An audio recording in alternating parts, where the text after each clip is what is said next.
মধ্যপ্রাচ্যের আকাশে আবারও যুদ্ধের গন্ধ ঘন হয়ে উঠছে। মাত্র ২৪ ঘন্টায় রাশিয়ার ৪টি ভারী সামরিক কার্গো প্লেন ইরানে পৌঁছেছে, যা বিশ্লেষকদের মতে উন্নত অস্ত্র ও প্রতিরক্ষা ব্যবস্থা বহন করছে। ইসরায়েল বারবার সতর্ক করছে তেহরান গোপনে ক্ষেপণাস্ত্র ভান্ডার পুনর্গঠন করছে, আর যুক্তরাষ্ট্র হুঁশিয়ারি দিচ্ছে নতুন হামলার। এরই মধ্যে ইরান কঠোর প্রতিশোধের বার্তা দিয়েছে। রাশিয়ার প্রকাশ্য সহায়তা ইরানকে নতুন শক্তি দিলেও পশ্চিমা বিশ্বের সঙ্গে সরাসরি সংঘাতের ইঙ্গিত দিচ্ছে। সব মিলিয়ে পরিস্থিতি যেন নতুন এক অগ্নিগর্ভ যুদ্ধের দোরগোড়ায় দাঁড়িয়ে আছে। গত ২৪ ঘন্টায় রাশিয়ার ৪টি ভারী সামরিক কার্গো প্লেন ইরানে অবতরণ করেছে। আন্তর্জাতিক বিশ্লেষকরা বলছেন এগুলোতে থাকতে পারে উন্নত মানের অস্ত্র, বিমান প্রতিরক্ষা ব্যবস্থা কিংবা ব্যালিস্টিক ক্ষেপণাস্ত্র প্রতিরোধ প্রযুক্তি।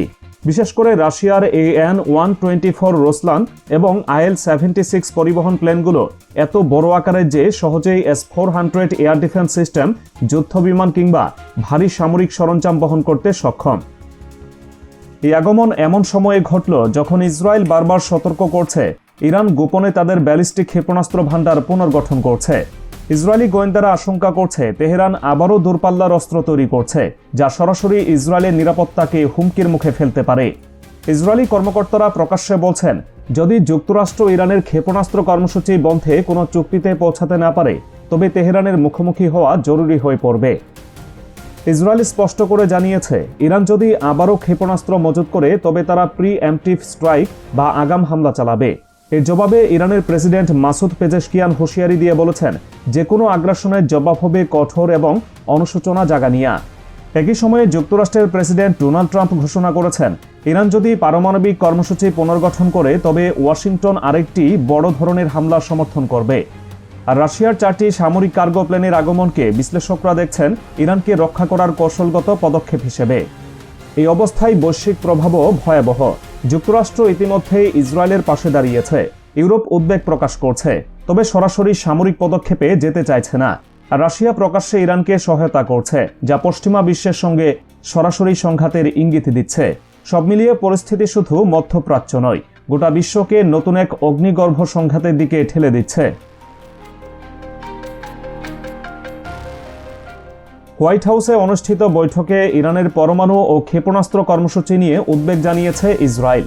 দেশটি অভিযোগ করেছে, লেবাননে হিজবুল্লাহ নতুন করে দূরপাল্লার ক্ষেপণাস্ত্র ভান্ডার গড়ে তুলছে। যুক্তরাষ্ট্রের প্রেসিডেন্ট ট্রাম্প স্পষ্ট ভাষায় বলেছেন, ইরান যদি তাদের পারমাণবিক কর্মসূচি পুনর্গঠন করে তবে যুক্তরাষ্ট্র আবারও ধ্বংস করে দেবে। একজন মার্কিন কর্মকর্তা জানিয়েছেন, ২০২৬ সালে ইরানে আবারও হামলার সম্ভাবনা নিয়ে দুই নেতার মধ্যে সরাসরি আলোচনা হয়েছে। ৬ মাস আগে যে ১২ দিনের যুদ্ধ হয়েছিল, সেখানে ইরানের পরমাণু অবকাঠামো ও ক্ষেপণাস্ত্র সক্ষমতাকে লক্ষ্যবস্তু করা হয়েছিল। সেই হামলায় মার্কিন সেনাবাহিনী বাংকার বাস্টার বোমা ব্যবহার করে ফোর্দ, নাতাঞ্জ ও ইস্পাহানের ৩টি প্রধান পরমাণু স্থাপনায় আঘাত এনেছিল। প্রেসিডেন্ট ট্রাম্প সেই হামলাকে বিশাল সফল বলে ঘোষণা করেছেন। তার হুঁশিয়ারি ছিল আরও ভয়ঙ্কর, ইরান যদি তাদের পরমাণু কর্মসূচি পুনর্গঠনের চেষ্টা করে তবে যুক্তরাষ্ট্র আবারও তা গুড়িয়ে দেবে। এই বক্তব্য যেন নতুন যুদ্ধের আগাম বার্তা। ফ্লোরিডায় ট্রাম্পের মারে-লাগো রিসোর্টে ইসরায়েলি প্রধানমন্ত্রী নেতানিয়াহুর সঙ্গে বৈঠকের পরদিন ইরানি প্রেসিডেন্ট মাসুদ পেজেশকিয়ান সামাজিক মাধ্যম এক্সে সতর্ক বার্তা দেন। তিনি বলেন, ইরানের উপর যে কোনো আগ্রাসনের জবাব হবে কঠোর এবং অনুশোচনা জাগানিয়া।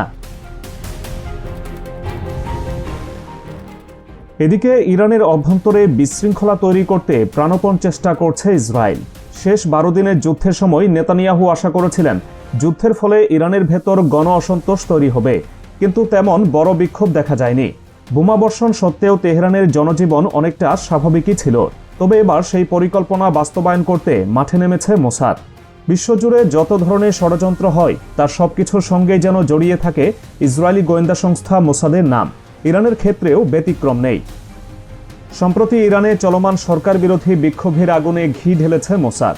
রাজধানী তেহরান ও দেশের অন্যান্য অংশে ছড়িয়ে পড়া বিক্ষোভ চালিয়ে যাওয়ার আহ্বান জানিয়ে ইসরায়েলি গোয়েন্দা সংস্থাটি বলছে তারা বিক্ষোভকারীদের সঙ্গে মাঠেই আছে। বুধবার এই তথ্য জানিয়েছে বার্তা সংস্থা AFP। মোসাদের ফার্সি ভাষায় পরিচালিত এক্স অ্যাকাউন্টে প্রকাশিত বার্তায় বলা হয়, আপনারা সবাই একত্র হয়ে সড়কে নেমে আসুন, এখনই উপযুক্ত সময়। আমরা শুধু দূরে বসে থেকে বা কথা বলে দায় সারছি না, আমরা আপনার সঙ্গে ময়দানে আছি, যোগ করে মোসাদ। বুধবার ইসরায়েলি সেনাবাহিনীর রেডিও এই তথ্য জানায়। দীর্ঘ সময় ধরে ইরানের অর্থনীতির অবস্থা নাজুক। এই অসহনীয় পরিস্থিতি থেকে মুক্তির দাবিতে গত রোববার থেকে তেহরানের খুচরা দোকান মালিকরা পথে নামে। তাদের এই বিক্ষোভ অন্যান্য শহরেও ছড়িয়ে পড়ে। এক পর্যায়ে শিক্ষার্থীরাও এতে যোগ দেন। সাম্প্রতিক সময়ে ইরানি রিয়ালের মূল্যমান ডলার ও অন্যান্য আন্তর্জাতিক মুদ্রার বিপরীতে বারবার কমেছে, যার ফলে আমদানির ব্যয় বেড়েছে। এতে খুচরা দোকানিরা ব্যাপক ক্ষতির মুখে পড়েছেন। মাত্র কয়েক মাস আগে জুন মাসে এক বিধ্বংসী 12 দিনের যুদ্ধে 1100 এর বেশি ইরানি এবং 28 জন ইসরায়েলি প্রাণ হারিয়েছিলেন। সংঘাত পর্যবেক্ষণকারী সংস্থা এসিএলটি জানিয়েছে, ইসরায়েল 12 দিনে ইরানের 27টি প্রদেশে প্রায় 360টি হামলা চালিয়েছিল। সামরিক স্থাপনা, পারমাণবিক কেন্দ্র ও সরকারি ভবন ছিল এসব হামলার লক্ষ্যবস্তু। ওই হামলায় ইরানের 30 জনের বেশি জ্যেষ্ঠ সামরিক কমান্ডার ও অন্তত 11 জন পারমাণবিক বিজ্ঞানী নিহত হয়েছিলেন। ইরানও পাল্টা আঘাত হানে 500-এর বেশি ক্ষেপণাস্ত্র ছুড়ে। এতে মোসাদের 36 সদস্য নিহত সহ অনেক সামরিক ক্ষয়ক্ষতির সম্মুখীন হয় ইসরায়েল। ইরান দাবি করে ইসরায়েলের যুদ্ধবিমান সহ সামরিক স্থাপনা গুঁড়িয়ে দিয়েছে। ট্রাম্প দাবি করেছিলেন, ইরানের পারমাণবিক সক্ষমতা পুরোপুরি নিশ্চিহ্ন হয়ে গেছে।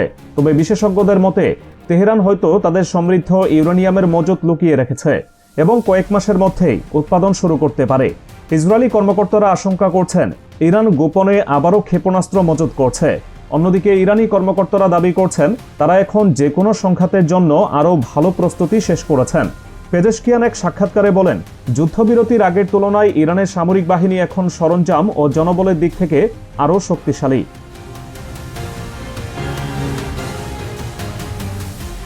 রাশিয়ার কার্গো প্লেনের আগমন ইরানের আকাশ প্রতিরক্ষা নিয়ে বড় প্রশ্ন তুলে দিয়েছে।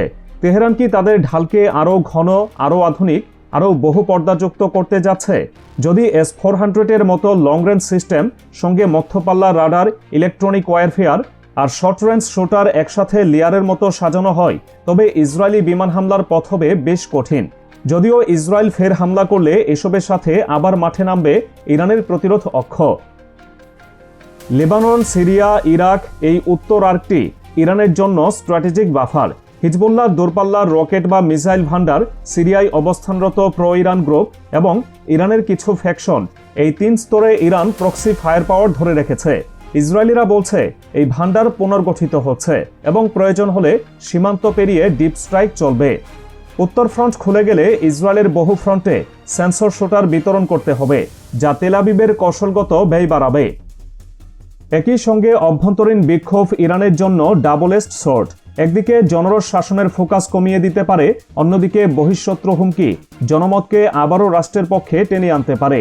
ইতিহাস দেখিয়েছে, কঠিন মুহূর্তে সিকিউরিটি স্টেট তাদের rally around the flag effect কাজে লাগাতে পারে।